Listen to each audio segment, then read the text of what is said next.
You can buy Trauma Bonded, a true story of navigating attachments forged in complex PTSD by me, anywhere books are sold, including Audible. God called you to be the Elders Quorum president, right? Therefore, you must be good. God called you to be a bishop, for crying out loud, right? God wouldn't do that if he didn't trust you. So I trust you, and I trust you implicitly, and I trust you quickly. Right. Yeah. All right. So some of the other characteristics that we want to talk about today, so what I'm calling the anatomy of conspiratorial thinking, is, and the first one I have on here is that the individual is going to have what Dr. Bashaw calls a fragile ego. And, you know, when we talk about fragile ego, that's kind of a clinical term. It's clinical vernacular.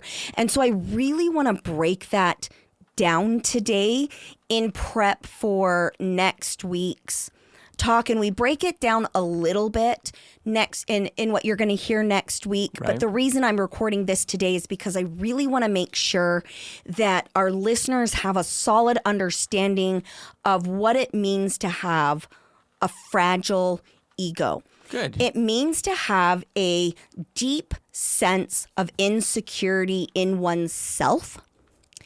It means that you need to be right. It means I'm not comfortable being wrong.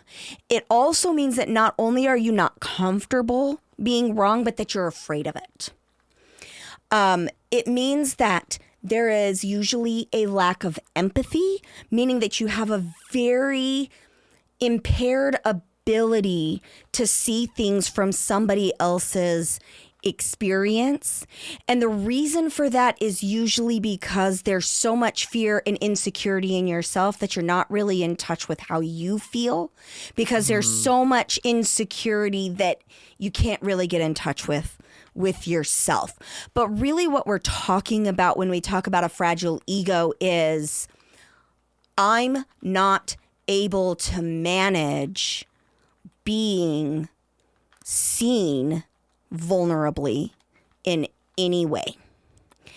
And it's really important to understand that, because if I'm not able to be vulnerable in any way, in any environment, then I am going to go to extreme efforts to be right, to quote unquote know things, to be in a position of I must be special and superior, and I'm going to act in a way that nobody can cut me down. Right. Because that's attached to my value, right? Correct. If I attach being right to my internal value, then being wrong is a threat to who I am. Correct. Yeah. Okay. And this is where somebody who has a fragile ego is where I am going to fight to the death my previous held belief, despite any data placed in front of me. And Right. I am going to hold on to circular reasoning and cognitive bias to my death. Every hill is the hill you die on. Yes. Yeah. Yes, because I cannot accept being wrong. Usually these individuals have some significant trauma in their life. And one of the things that's very interesting is that oftentimes these individuals struggle with some level of being on the narcissistic personality disordered spectrum.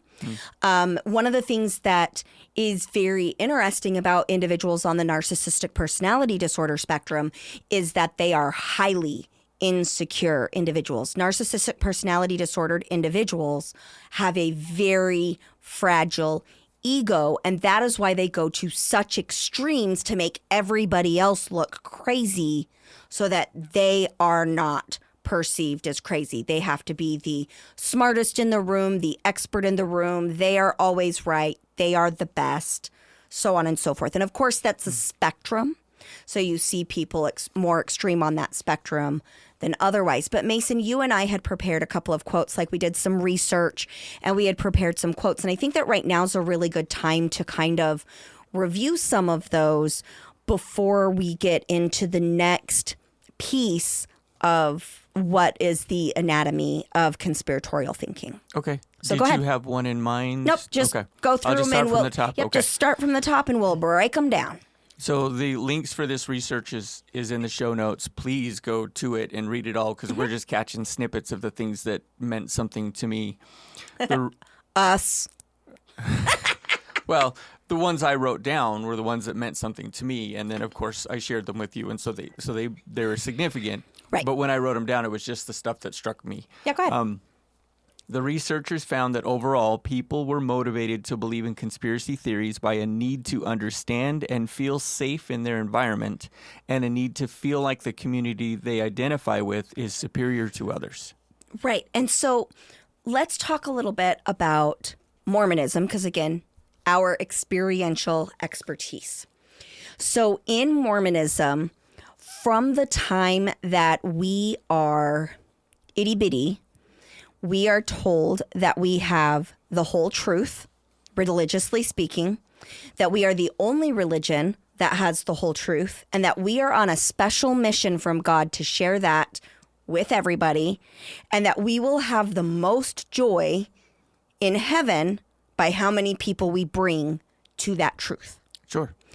And so we are special. In a way, we are superior. But then on the next hand, we're not superior. But then we're also not, there's this culture of my vulnerabilities cannot be seen. And it's like the Book of Mormon Broadway song, Turn It Off, Right. which is I have these feelings, turn it off. We don't focus on that. We're going to focus on the good, because there's the scriptures of anger is and contention are from Satan. Happiness and joy is from God. If I feel happy and good, that means I'm doing things right. If I feel angry or bad, that means Satan is in control of my life. Right. And so what ends up happening is that you end up with this need to always be in the comfort zone, emotionally speaking, and I'm special. Which means that when I have these natural feelings of discomfort, something's wrong with me. I'm under the influence of Satan. I can't feel this way. Something is bad. And that is part of what contributes to developing this very fragile ego. Now, this is, again, not exclusive to Mormonism. This happens in multiple high demand organizations that are psychologically damaging, that build your worth based on black and white polarized thinking and psychologically damaging ideologies. Right. My mind actually immediately went to surgery.